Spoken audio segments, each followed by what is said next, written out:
You can have my house, my kitchen, and my beautiful backyard for your 30 VIP guests, but you will not have my dignity." I whispered those words to the empty room as I carefully packed my finest titanium tweezers, my precision screwdriver set, and my expensive portable soldering iron into my heavy protective travel case. The cold metal of the tools grounded me, a stark contrast to the burning betrayal I felt in my chest. Before we dive deeper into this mess, I have a quick question for you all listening. Drop a comment right now telling me what city or country you are tuning in from. I love seeing how far these stories travel. All right, back to the madness. My name is Beatrice.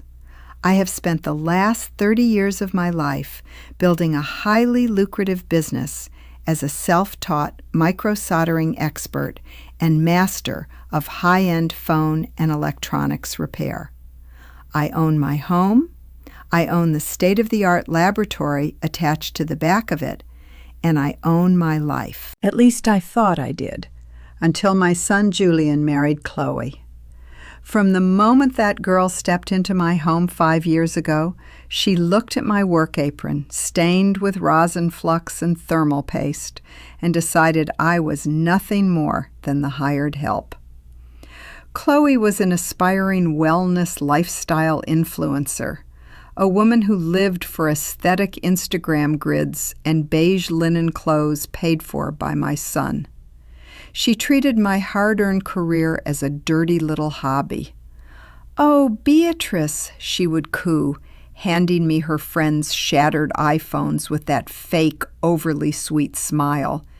"Be a dear and fix this for us. You are so good with your little wires and grease."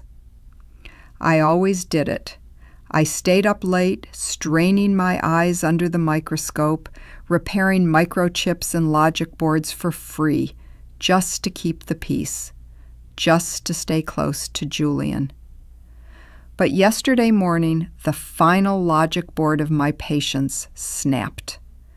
I was in my lab, the hum of the ventilation fan filling the room, trying to reball a complex memory chip. The heavy oak door swung open without a knock.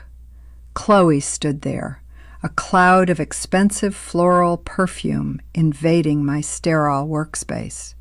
She wore a pristine white silk blouse and clutched her supposedly water-damaged designer laptop like a shield. "Beatrice," she announced, not asking, just stating, "I have the most incredible news.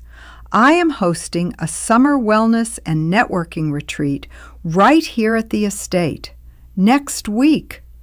It is just 30 people, 30 of the top creators and my entire extended family. It is going to be flawless." I put down my soldering wand. The tip was still smoking at 400 degrees. 30 people? I asked, keeping my voice dangerously level. "In my house? For how long?" "Just 7 days," she waved her hand dismissively, her long acrylic nails flashing in the bright LED laboratory lights. "Now, obviously, I need you to handle the logistics. My family is used to luxury. You will need to prepare all the meals, strictly vegan and gluten-free, of course.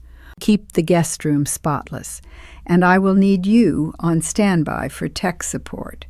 You know these creators, their cameras and phones always glitch. It will give you a chance to feel useful." Feel useful. I looked at this woman, standing in the house I paid off 10 years ago, demanding I become her personal chef, maid, and free IT department. The sheer audacity hung in the air, thick and suffocating. "You are expecting me to cater to 30 strangers for a week?" I asked softly. She sighed dramatically, rolling her eyes. Do not make this difficult, Beatrice. Julian and I need this to be perfect. My father and sisters are coming from overseas. They need to see how successful we are. You just stay in the background, make sure the food is hot, and keep your little workshop closed. It ruins the aesthetic of the garden. I stared at the logic board under my microscope. A tiny, invisible microfracture can destroy an entire operating system. Chloe was the fracture in my family. I did not yell. I did not throw my tools. I just smiled, a cold, empty smile. Perfect, I said. It will be a perfect retreat for you all, because I will not be here. The clicking of her acrylic nails against her phone stopped instantly. Her mouth opened, but no sound came out. She blinked rapidly, her flawless makeup suddenly looking like a fragile mask. "Excuse me?" she finally stammered, the sugary tone completely gone. "I am going on a vacation," I replied, turning back to my microscope. "You and Julian can cook, clean, and fix your friends' cameras yourselves." "I am not your servant, Chloe." Her face flushed violently. "You cannot do this. I already sent the itineraries. My father is expecting a fully catered experience." "Then you better start looking up vegan recipes," I said, leaning in to inspect a microscopic resistor. "Now please leave my lab. You are disrupting my airflow." She stormed out, slamming the heavy door so hard the glass windows rattled. I knew exactly what would happen next. Exactly 2 hours later, I heard the crunch of tires on the gravel driveway. Julian was home early from his software sales job. I did not leave the lab. I waited. The door opened slowly this time. Julian stood there looking exhausted, his tie loosened, his shoulders slumped. Behind him, Chloe peeked in, looking like a tragic victim. "Mom," Julian started, his voice adopting that patronizing tone that always made my stomach churn. "Chloe told me you are having a bit of a crisis. Do you think you are overreacting a little?" Overreacting. The word tasted like battery acid. "No, Julian, I am setting a boundary. I am not a maid." "But Mom, we cannot afford to hire a private chef and cleaning crew for 30 people, he pleaded, running a hand through his hair. "We just put a massive down payment on that commercial office space for my new startup." I frowned, setting my tweezers down. "What commercial office space? What startup?" Julian and Chloe exchanged a panicked look, the kind of look that only happens when a massive lie has just slipped through the cracks. "Well," Julian mumbled, avoiding my eyes, "we were going to surprise you. Chloe convinced her father to invest in my idea, but we had to show him we were serious, so we leased a luxury office downtown. It took all our savings, but it is an investment." I felt the blood drain from my face. My son, who barely made his sales quotas, had leased a luxury office he could not afford to impress a father-in-law he barely knew, all orchestrated by a woman who refused to work. "I see," I whispered. "So you need me to be your unpaid servant to maintain an illusion of wealth?" "Exactly," Chloe blurted out, clearly missing the sarcasm.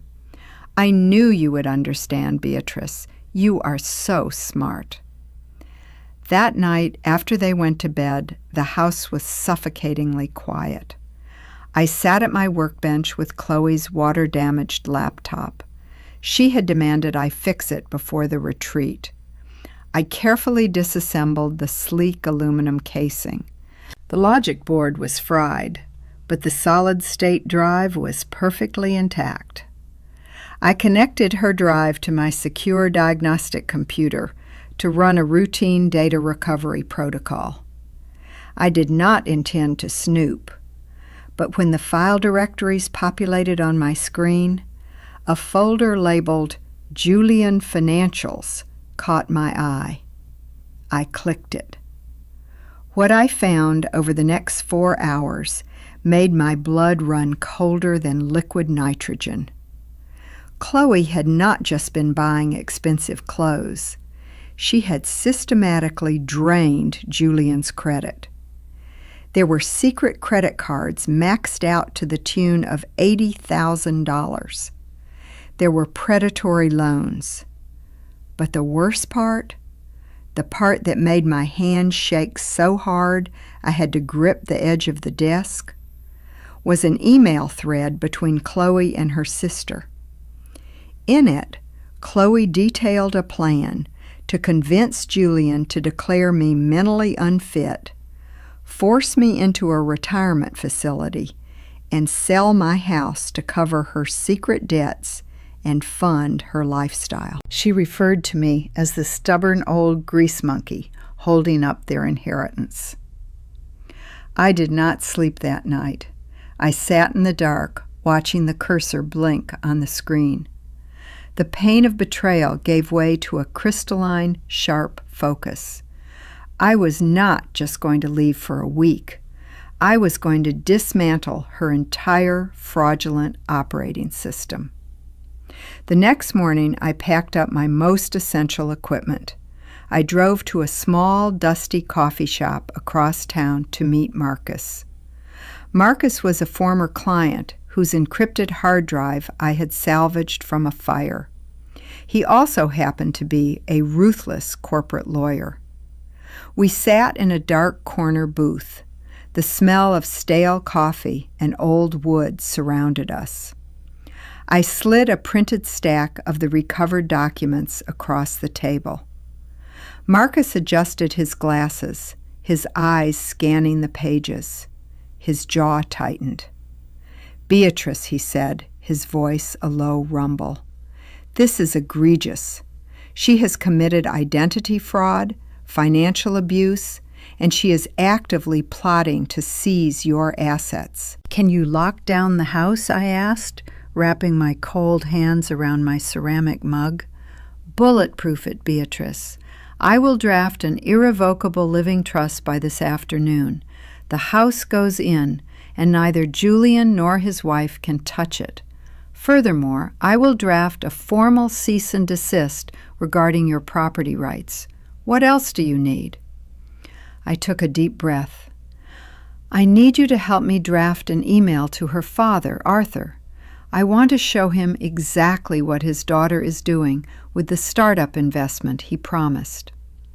We spent 2 hours crafting the perfect, devastatingly polite email. I introduced myself as a concerned mother-in-law, attaching the proof of her $80,000 in hidden debt, the forged loan applications, and her emails plotting to steal my home. I hit send at exactly noon. By the time I returned home, Chloe was in the kitchen, frantically trying to arrange expensive organic centerpieces. She shot me a smug look. "I hope you are ready to start prepping the vegetables," she commanded. I smiled warmly. "I actually have an announcement. I am leaving in 1 hour for a tech expo in Las Vegas. I will be gone for 2 weeks. The house is all yours. Have a wonderful retreat." Her face shattered. The smugness vanished, replaced by sheer panic.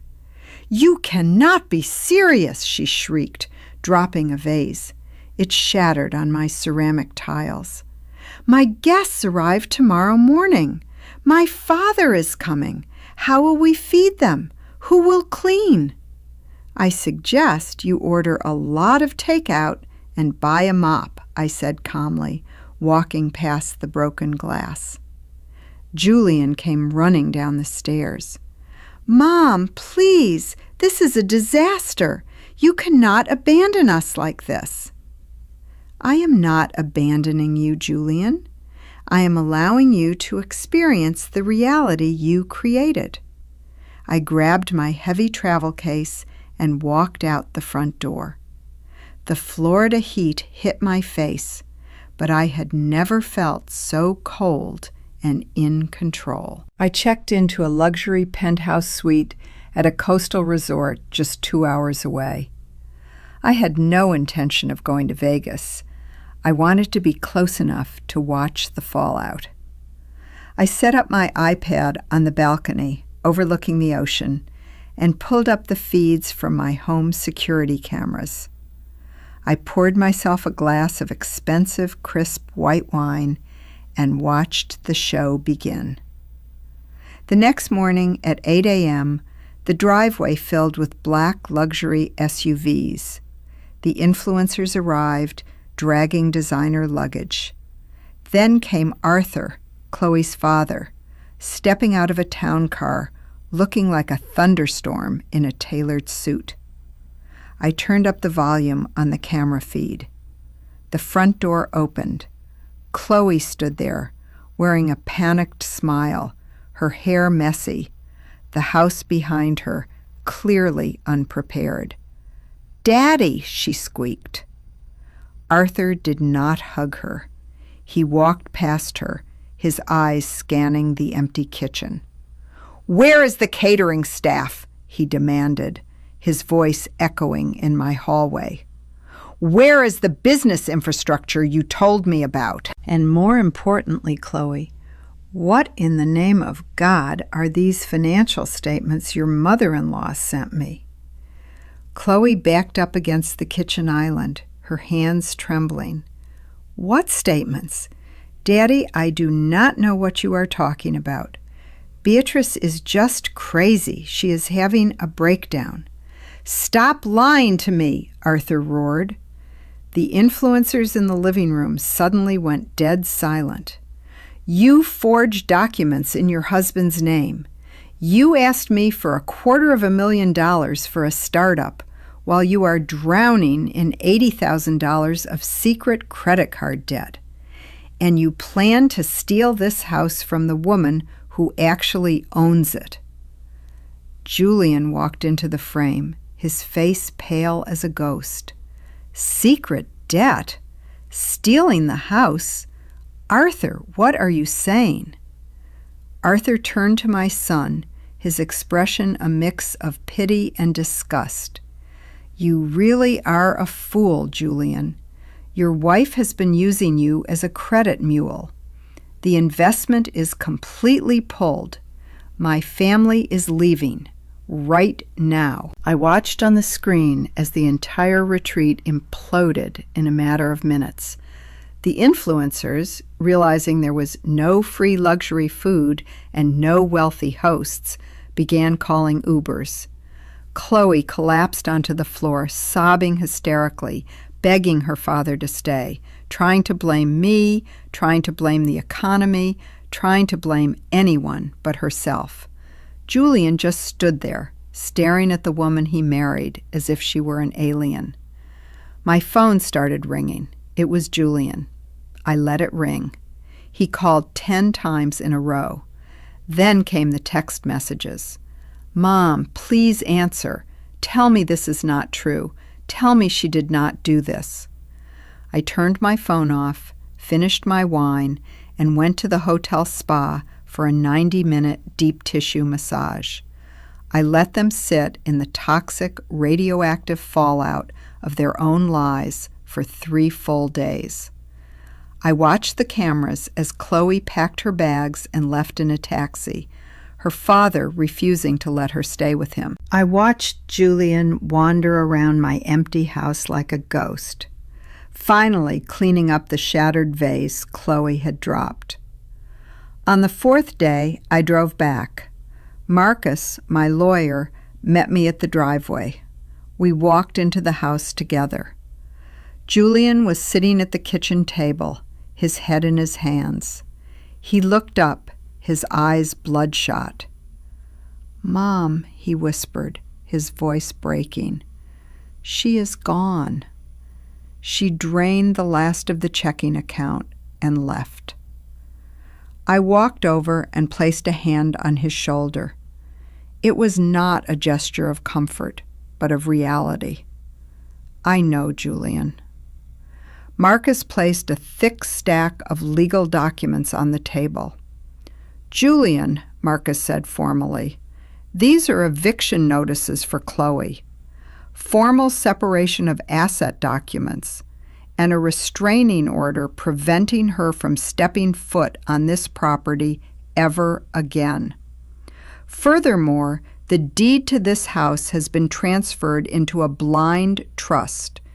You have no legal claim to it, and neither does she." Julian stared at the papers. He did not argue. He just nodded slowly, the weight of his willful blindness finally crushing him. "I should have listened to you, Mom. I should have seen how she treated you." "You should have," I agreed softly. "But you chose the illusion. Now you have to rebuild from the motherboard up. And you are going to do it on your own. I am giving you 30 days to find your own apartment. Until then, you will clean this house, you will buy your own groceries, and you will not interrupt me while I am working." I turned and walked toward my laboratory. The heavy oak door clicked open. The smell of rosin flux and ozone welcomed me like an old friend. I sat down at my microscope, picked up my titanium tweezers, and turned on the soldering iron. The logic board of my life was finally repaired. The corrupted files were deleted. I was in total, absolute control.